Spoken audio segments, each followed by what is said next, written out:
রে পিয়া। এটা হোক কলরব না? হ্যাঁ, হোক কলরব। যে পরিচালকের বেশিরভাগ সাউথের কপি বা রিমেক, তার সিনেমার যে গানগুলো ইন্সপায়ার্ড হবে এটা তো স্বাভাবিক। নমস্কার and welcome to thrash hour. আজকে আমরা কথা বলবো রাজ চক্রবর্তীর ম্যাগনাম ধপাস হোক কলরব নিয়ে।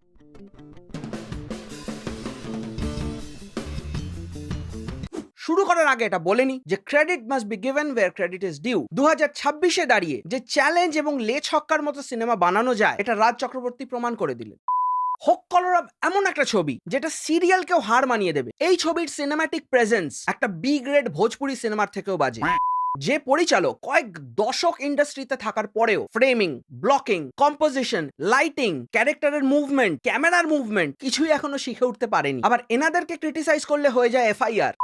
ছবির ইনডেপথ রিভিউ শুরু করার আগে দুটো জিনিস ছোট্ট করে বলেনি। ওই ক্ষুদিরাম চাকি ডায়লগটা কিন্তু অ্যাকচুয়াল ফিল্মে নেই, তো ওটা কেবলমাত্র একটা রেজ বেট ছিল এবং পাবলিসিটি স্টান্ট, যেটা স্যাডলি খুব একটা ওয়ার্ক করেনি। এবং বাংলায় আমাদের একটা ট্রেডিশন আছে যে ছবির শুরুতে যে ডিসক্লেমার গুলো দেওয়া হয় সেটা কোনো হেভিওয়েট অ্যাক্টর বা হেভিওয়েট ডিরেক্টর নিজেই রিড আউট করেন। তো হোক কলরবে smoking is injurious to health Raj Chakraborty নিজেই রিড আউট করেছেন, এবং my god what a pronunciation.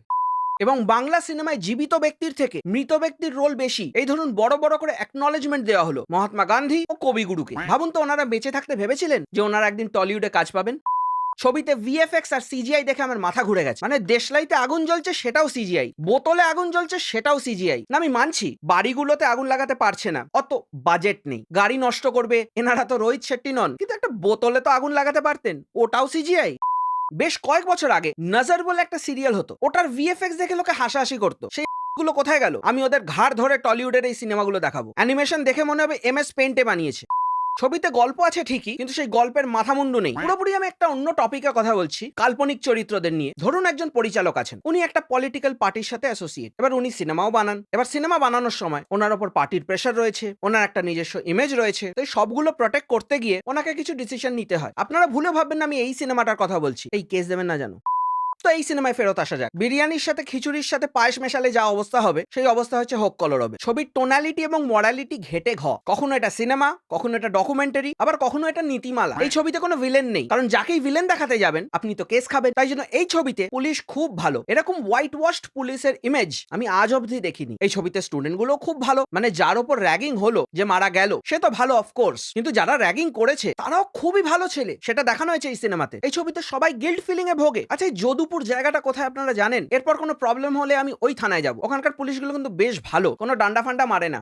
থানা জ্বালিয়ে দেওয়া হলো, পুলিশ ক্রিমিনালদের স্টুডেন্টদের সুটটা খাওয়াচ্ছে। এবার মেন স্টোরি লাইন যতটা তাতে পরিচালক খুব একটা হ্যাপি ছিলেন না, ওই জন্য ক্ষুদিরাম চাকির পার্সোনাল লাইফও দেখানো হয়েছে। ওনার একজন বউ রয়েছে, তার ডিভোর্স কেস চলছে। আপনারা ভাবতেই পারেন যে এটার সাথে মেন স্টোরি লাইনের কি রেলিভেন্স। তাহলে আমি একটাই কথা আপনাদের বলবো, আপনাদের রাগ হয়েছে, কারণ আপনারা যুব ভারতীতে মেসিকে দেখতে পাননি।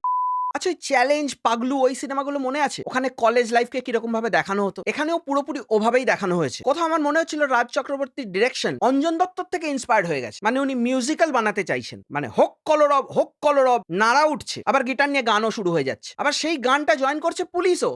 এক্স্যাক্টলি কে কার বিরুদ্ধে দাঁড়িয়ে এটাও বুঝতে পারবেন না, কারণ সবাই ভালো, আবার ক্যারেক্টার ঠিক আসে এবং কনভিনিয়েন্টলি ক্যারেক্টারগুলো গায়েব হয়ে যায়। সিনেমায় কোনো হিরোও নেই, কোনো ভিলেনও নেই। ও বাই দ্য ওয়ে, একটা ছোট্ট প্রশ্ন করব, শুভশ্রী গাঙ্গুলি প্রেজেন্ট হোক কলরব, মানে ওটা প্রেজেন্টস হতো না? এবং ক্যামেরাম্যান অন স্টেরয়েডস, এই কথাটা হোক কলরব না দেখলে আপনারা বুঝতে পারবেন না। Zoom in, zoom out, zoom in, zoom out, ছ্যাক করে এখানে, খ্যাট করে ওখানে। এ ভাই, এটা 2026। ও সরি, ডিরেক্টরের নামটা ভুলে গেছি। আর ব্যাকগ্রাউন্ড স্কোর তো অসাধারণ, মনে হচ্ছিল রঘু ডাকাত দেখছি। মাঝে মাঝে শুনতেই পাচ্ছি না কে কি কথা বলছে, মানে আমি বুঝতে পারছি যে ব্যাকগ্রাউন্ড স্কোর করেছে তাকে ভালো টাকা দেওয়া হয়েছে, তাই বলে ভাই তুমি এতটাই কাজ করবে? একটু কম করতে পারতে। আর ছবিতে অ্যাটেনশন টু ডিটেল মার্ভেলাস। একজন পুলিশ অফিসার রয়েছেন, ওনার হাতে ট্যাটু। এই ছবিটার টাইমলাইন কিন্তু খুবই অ্যাম্বিগুয়াস, মানে এক্স্যাক্টলি বোঝানো হয়নি এই সিনেমাটা কখন সেট করা। এবার অ্যাকচুয়াল হোক কলরব যদি দেখি, ওটা 2014-র ঘটনা। এই ছবিতে রীতিমতো এআই, সোশ্যাল মিডিয়া এইসবের গল্প করা হচ্ছে, তো আমার দেখে মনে হলো এটা হয়তো প্রেজেন্ট ডেতেই সেট করা। তাতেও যদিও বিশেষ কিছু একটা যায় আসে না, কারণ ওই যদুপুর দেখে আমার এক্সপেকটেশন একদমই নিচে নেমে গেছিল।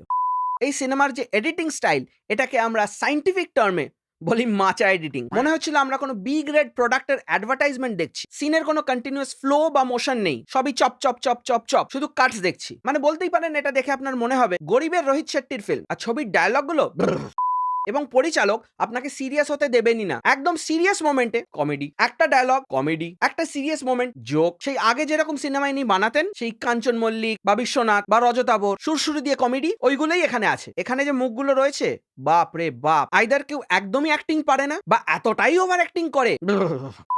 অনুমিতা বলে একটা মেয়ে আছে, ওর অ্যাক্টিং দেখবেন মনে হচ্ছে স্টেরয়েড মেরে মেরে মেরে ওকে অ্যাক্টিং করানো হয়েছে। মানে ওকে দেখে মনে হচ্ছিল হাউস দ্য জোশ।